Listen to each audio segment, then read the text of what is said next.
સમગ્ર ગુજરાતને વિકાસ તરફ લઈ ગયા છે અને સૌનો સાથ સૌનો વિકાસ એવા નારા સાથે સમગ્ર દેશનું સુકાન સંભાળવા જઈ રહ્યા છે એવા ગુજરાતના મુખ્યમંત્રી મોરબીસિંહ નરેન્દ્રભાઈ મોદી એવા ભારતીય જનતા પક્ષના પ્રદેશ પ્રમુખ આરસી હરીશભાઈ, પ્રદેશના ઉપાધ્યક્ષ મોરબીસિંહ રૂપાલા સાહેબ, રાજકોટ ગુજરાત ભાજપના પ્રદેશ મંત્રી વિજયભાઈ રૂપાણી, મંચ ઉપર બિરાજમાન સૌ ધારાસભ્યશ્રીઓ, અમારી સાથે માજી ધારાસભ્યશ્રીઓ, અમારી સાથે પધારેલા સૌ કોંગ્રેસના સૌરાષ્ટ્રના આગેવાનો, આપ સૌ આજના ભારતીય જનતા પક્ષ ભાઈઓ શાંતિ રાખો ને ભાઈ.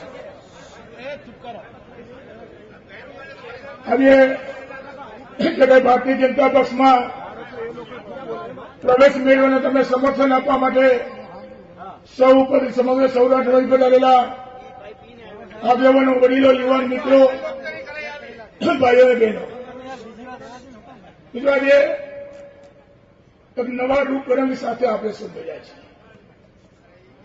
છેલ્લા 18 વર્ષથી આ કોંગ્રેસ પાર્ટીના ગુણગાન ગાઈ ગાઈને બહુ મોટો ઠાકરો લાગ્યો. કોંગ્રેસને મજબૂત કરવા માટે ઘણા પ્રયત્નો કર્યા, પણ મોરબીસિંહ નરેન્દ્રભાઈ મોદીએ આપણને જે ફાવવા ન દીધા.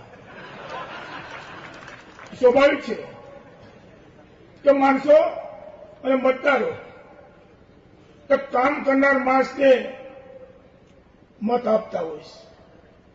ગુજરાતની અંદર જે કાંઈ નરેન્દ્રભાઈ મોદીએ એક વિકાસ કર્યો, એક વિકાસ પુરુષ તરીકે જેને નામના મેળવી, અને એની સામે અત્યાર સુધી રાજકીય રીતે અમે ધૂળ ઉડાડતા રહ્યા. ઘણી વખત રાજકારણમાં ન ગમતી વાત હોય તો કોકને ગમાડવી પડતી હોય, કારણ કે પાર્ટી લઈને બેઠા હોય, સરકારની સારી વાત હોય, સારું પગલું હોય, છતાં જો રાજકીયનો વિરોધ ન કરીએ તો અમે રાજકીય માણસો ન કહેવાય.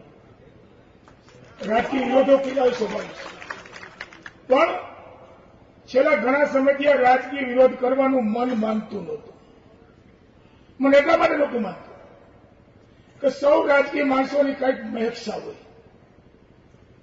આઝાદીનો કાર્યકરો કંઈક પાર્ટીમાં હોદ્દાની સૌ નેમ સાથે આપણે સૌ રાજનીતિ કરતા હોય, અને નેમ સાથે રાજનીતિ કરતા હોય અને જ્યારે મજબૂત માણસને અન્યાય કરવામાં આવે. અમે તો જમીન સાથે જોડાયેલા રાજકીય માણસો છે. કોઈ પણ ગમે ત્યાં બેઠા હોય હંમેશા ગામડાના ખેડૂતની ચિંતા કરીશ, લોકોની ચિંતા કરીશ, અને આવી ભયંકર પરિસ્થિતિમાં પણ રાજકોટ જિલ્લાને સૌરાષ્ટ્રમાં કોંગ્રેસનો ઝંડો અમે ઊંચો રાખીને ફરતા હતા.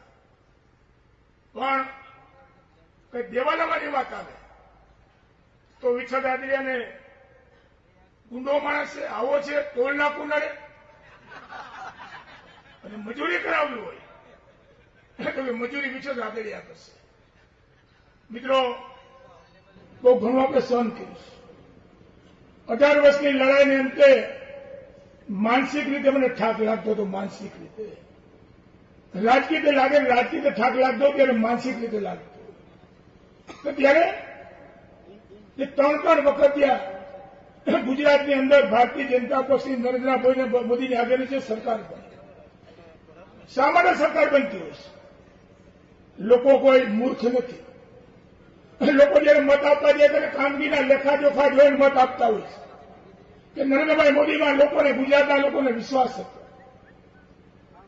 અને વિશ્વાસ હતો એટલા માટે કોંગ્રેસ પાર્ટીએ અમે ગમેલો વિરોધ કર્યો, છતાં પણ લોકોએ એની વાત સ્વીકારી, અમારી વાત ન સ્વીકારી.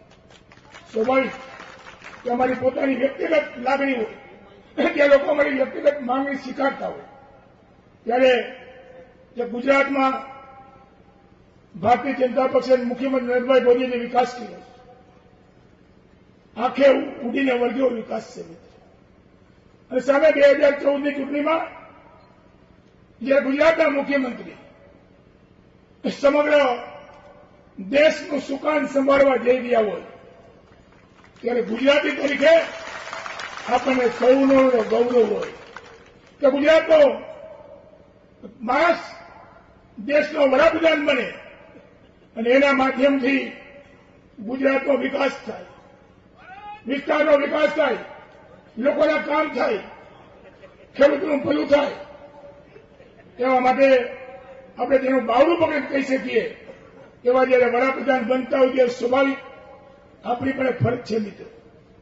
અને સામે કોંગ્રેસની અંદર અમે તો ઘોર કીધું મૂંઝાણા હતા જયારે ગઈ સાલ કપાસની નિકાસ બંધીની વાત આવી. કપાસના ખેડૂતને ભાવ સારા મળતા હતા અને ઓચિંતી કેન્દ્ર સરકારે નિકાસ બંધી લાદી. મેં અમારા પાર્ટીના આગેવાને બહુ કીધું ત્યાં કાપડ મંત્રી મોટો ભ્રષ્ટાચાર એમાં કર્યો છે. દક્ષિણની મિલો પાસેથી પૈસા લઈ અને નિકાસ બંધી કરીશ અને ગરીબ ખેડૂતના મોઢામાંથી તમે રોટલો છૂટવો છો. છતાં પાર્ટી અમારી વાત ન માને.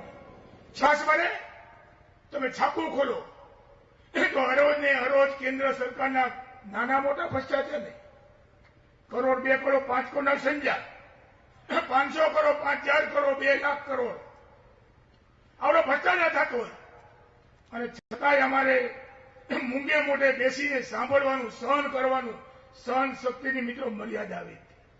ત્યારે આજે પાર્ટી છોડી છે ભાઈ શ્રી મુખ્યમંત્રી નરેન્દ્રભાઈ મોદીની આગેવાનીમાં અને અન્ય ભારતીય જનતા પક્ષના આગેવાની હાજરીમાં આજે કેસરીયો ખેસ પહેર્યો છે.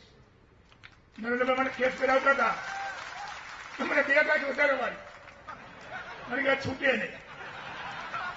મારી તો 2-3 ખાઈતા છે મેં કીધું.